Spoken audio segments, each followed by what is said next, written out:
Welcome to I dream sports. Bharatiya cricket అభిమానుల అందరినీ కన్నీళ్లు పెట్టించిన మ్యాచ్ అది.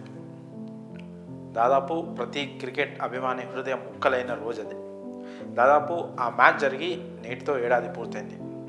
2023 నవంబర్ 19 భారత్ వర్సెస్ ఆస్ట్రేలియా మధ్య one day world cup final match మీ అందరికీ గుర్తుండే ఉంటుంది. అయితే ఆ మ్యాచ్ జరిగిన దాదాపు ఒక వారం 10 రోజుల పాటు ఏ క్రికెట్ అభిమాని కూడా ఆ బాధ నుంచి బయటికి రాలేకపోయారు. ఆ వరల్డ్ కప్ ఫైనల్ ఓటమి మనల్ని అంతగా బాధించింది.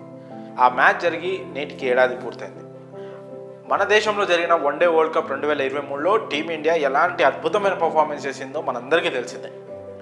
దాదాపు అసలు ఒక్క మ్యాచ్ కూడా ఓడిపోకుండా వరుసగా 10 మ్యాచ్లు గెలిచి ఫైనల్ వరకు దూసుకెళ్ళింది. ఆ వరల్డ్ కప్లో టీమిండియా ఎంత అద్భుతంగా సెట్ అయిందంటే అసలు ప్రతి బ్యాట్స్మెన్ ప్రతి ప్లేయర్ కూడా వాళ్ళ రోల్ని అద్భుతంగా పోషించారు. ఓపెనర్ల నుంచి మొదలు పెడితే బౌలర్ల వరకు, మిడ్ ఆర్డర్ బ్యాట్స్మెన్ వరకు ప్రతి ఒక్కరు సూపర్ ఫామ్తో ఉన్నారు. ఒక డిఫరెంట్ స్ట్రాటజీతో టీమిండియా కెప్టెన్ రోహిత్ శర్మ అయితే టీంను చాలా అద్భుతంగా ముందుకు నడిపించాడు. అప్పటి కోచ్ రాహుల్ ద్రావిడ్ కూడా ఆ అట్మాస్ఫియర్ క్రియేట్ చేయడానికి అసలు టీము ఖచ్చితంగా వరల్డ్ కప్ కొడుతుంది అని ఫస్ట్ మ్యాచ్తోనే మనకు రుజువైపోయింది. దాదాపు ఫస్ట్ మ్యాచ్ అయితే మనం ఆస్ట్రేలియాతో ఆడినాం. ఆస్ట్రేలియాని ఫస్ట్ మ్యాచ్లోనే ఓడించి ఆ వరల్డ్ కప్ అనేది చాలా అద్భుతంగా స్టార్ట్ చేశాం. రోహిత్ శర్మ అలాగే శుభ్మన్ గిల్. రోహిత్ శర్మ ఎలాంటి అగ్రెసివ్ స్టార్ట్స్ ఇచ్చాడు ఆ వరల్డ్ కప్ మొత్తం మీద చూసుకుంటే, తన హాఫ్ సెంచరీలు కానీ ఎక్కడా లెక్క చేయకుండా ప్రతి బాల్ని చాలా అగ్రెసివ్గా ఆడాలి, ఫస్ట్ పవర్ ప్లేలోనే అద్భుతమైన స్టార్ట్ ఇవ్వాలి టీంకి అనేది ఆ ఇంటెంట్, ఆ స్టెప్ అతను తీసుకున్న విధానం అయితే ఆ వరల్డ్ కప్కి హైలైట్ అని చెప్పాలి.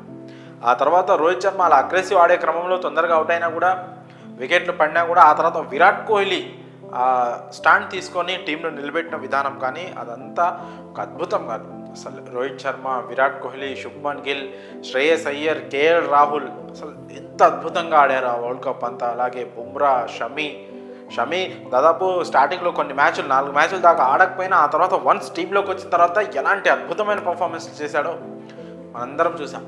అంత అద్భుతంగా ఆడుతున్న టీమిండియా ఫైనల్ వరకు ఒక్క ఓటమి కూడా లేకుండా దూసుకొచ్చింది. పెద్ద టీమ్స్ని ఓడిపించింది. దాదాపు అన్ని టీమ్స్ని ఓడించింది.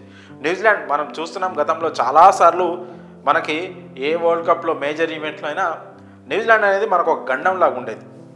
ముఖ్యంగా నాకౌట్ మ్యాచెస్లో న్యూజిలాండ్తో మ్యాచ్ అంటే దాదాపు మనం చేతులు ఎత్తేసే పరిస్థితి ఉండేది. కానీ 2023 వరల్డ్ కప్లో మాత్రం టీమిండియా న్యూజిలాండ్ను కూడా మట్టి కనిపించింది. చాలా అద్భుతంగా ఆడి ఫైనల్కి దూసుకొచ్చింది.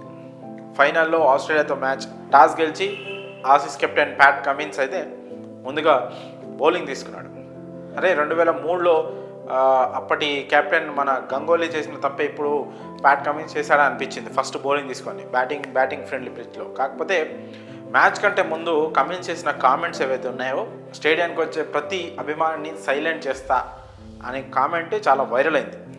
ఖచ్చితంగా తను అన్నట్టే కూడా టీమిండియా అలా వికెట్లు పడుతూ ఉంటే, సరిగ్గా రన్స్ రాకపోయింటే స్టేడియం అంతా చాలా సైలెంట్గా ఉండిపోయింది. పిన్ డ్రాప్ సైలెన్స్ లాగా మారిపోయింది. ముఖ్యంగా విరాట్ కోహ్లీ అవుట్ అయినప్పుడు మాత్రం అసలు స్టేడియంలో ఒక్క మనిషి కూడా లేడా అంత నిశ్శబ్దం ఆవహించింది స్టేడియాన్ని. అప్పటికి కూడా ఫైనల్ మ్యాచ్లో కూడా రోహిత్ శర్మ 40+ రన్స్ చేసి మంచి స్టార్ట్ ఇచ్చాడు. కాకపోతే శుభ్మన్ గిల్, అలాగే శ్రేయస్ అయ్యర్, జడేజా ఇలాంటి ప్లేయర్లు, బ్యాట్స్మెన్లు పెద్దగా రన్స్ చేయలేదు. విరాట్ కోహ్లీ అప్పటికీ తన సీనియారిటీని ఉపయోగించి ఆ డిఫికల్ట్ పిచ్ పైన హాఫ్ సెంచరీ కూడా చేసి ఆదుకునే ప్రయత్నం చేస్తున్నాడు.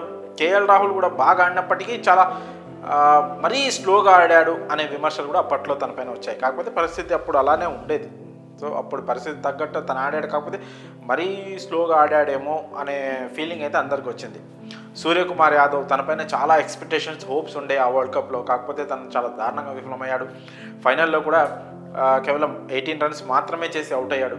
చాలా బాల్స్ ఆడాడు, అయినా కూడా తనపైన చాలా ఎక్స్పెక్టేషన్స్ ఉండే. ఆ టైంలో వేగంగా ఆడొచ్చు, ఆ టైంలో కేఎల్ రాహుల్ సెట్ అయి ఉన్న టైంలో కూడా సూర్యకుమార్ యాదవ్ తన బ్యాట్ పవర్ ఏంటో చూపించలేకపోయాడు. అది చాలా ఎఫెక్ట్ చూపించింది మన పైన. ఓవరాల్గా ఆ రోజు రోహిత్ శర్మ, అలాగే విరాట్ కోహ్లీ, కేఎల్ రాహుల్ బాగా ఆడినప్పటికీ కూడా అది సరిపోలేదు. ఆస్ట్రేలియా అంటే ఒక బిగ్ టీం ముందు ఒక పెద్ద టార్గెట్ సెట్ చేయడానికి మాత్రం అది సరిపోలేదని చెప్పాలి. ఆ తర్వాత ఆస్ట్రేలియా చేసింగ్కి వచ్చిన తర్వాత షమి, అలాగే బుమ్రా మంచి బౌలింగ్ చేసి వికెట్లు స్టార్టింగ్లో తీసినప్పటికీ కూడా 47 రన్స్కి వాళ్ళ 3 వికెట్స్ లాస్ అయినప్పుడు మనకు హోప్స్ క్రియేట్ అయ్యాయి. మ్యాచ్ మనం గెలిచే అవకాశాలు కనిపించాయి. కానీ వన్స్ ట్రావిస్ హెడ్ అలాగే లబుషన్ ఇద్దరు చాలా అద్భుతంగా ఆడి మ్యాచ్ని అయితే వార్ వన్ సైడ్ చేశారు. ఏదైతే 2003 వన్డే వరల్డ్ కప్లో ఇండియా పైన రికీ పాంటింగ్ ఆడిన ఇన్నింగ్స్ను అది కూడా మర్చిపోలేము. ఎందుకంటే ఆ ఫైనల్లో కూడా టీమిండియా ఓటమి పాలైంది. ఆ మ్యాచ్లో రికీ పాంటింగ్ ఆడిన ఇన్నింగ్స్ని గుర్తు చేస్తూ ఈ ఫైనల్లో ట్రావిస్ హెడ్ అద్భుతమైన సెంచరీతో టీమిండియా వరల్డ్ కప్ గెలవాలి అనే ఆశలపై మాత్రం నీళ్లు చల్లాడు. ఆ మ్యాచ్ జరిగి ఆ గాయం జరిగి నేటికి ఏడాది పూర్తయింది. కాకపోతే ఒక్క ఫైనల్ మ్యాచ్ పక్కన పెడితే మాత్రం ఆ వరల్డ్ కప్ ఆశాంతం రోహిత్ సేన చాలా అద్భుతంగా ఆడింది. అలాంటి టీము ఒక రోల్ మోడల్ టీం అనమాట. చాలా అద్భుతంగా సెట్ అయిన టీం. ప్రతి ప్లేయర్ కూడా వాళ్ళ 100కి 200% ఇచ్చారు. చాలా అద్భుతంగా ఆడారు. ఆ ఓటమి తర్వాత టీమిండియా మాత్రం ఒక్కసారిగా లోకి వచ్చేసింది. చాలా నిరాశకు గురైంది. ఫ్యాన్స్ అందరూ చాలా డిసప్పాయింట్ అయ్యారు.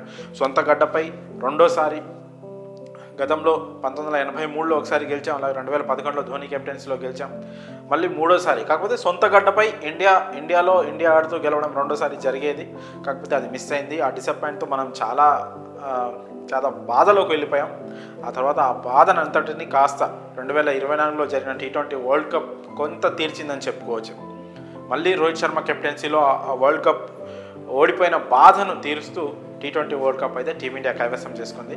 సో ఓవరాల్గా చూసుకుంటే మాత్రం ఈ 1 ఇయర్ కాలంలో టీమిండియాలో చాలా మార్పులు వచ్చాయి. రోహిత్ శర్మ అలాగే విరాట్ కోహ్లీ T20లకు రిటైర్మెంట్ ఇచ్చారు. సో మళ్ళీ 2027 వన్డే వరల్డ్ కప్ వరకు వీళ్ళిద్దరు ఆడతారా అనే విషయం మాత్రం చాలా సస్పెన్స్గా మారింది.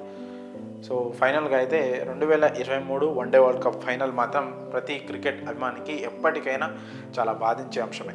అంత అద్భుతంగా ఆడి ఫైనల్లో ఓడిపోవడం అనేది ఎవరికి నచ్చదు. సో ఆబ్వియస్లీ అది మనకి జరిగింది. ఆ వన్డే వరల్డ్ కప్ ఫైనల్ ఓటమి బాధ నుంచి వీళ్ళని త్వరగా బయటకు వచ్చి మళ్ళీ T20 వరల్డ్ కప్ గెలవడం అనేది ప్రతి భారత క్రికెట్ అభిమానికి మాత్రం చాలా సంతోషాన్ని ఇచ్చింది.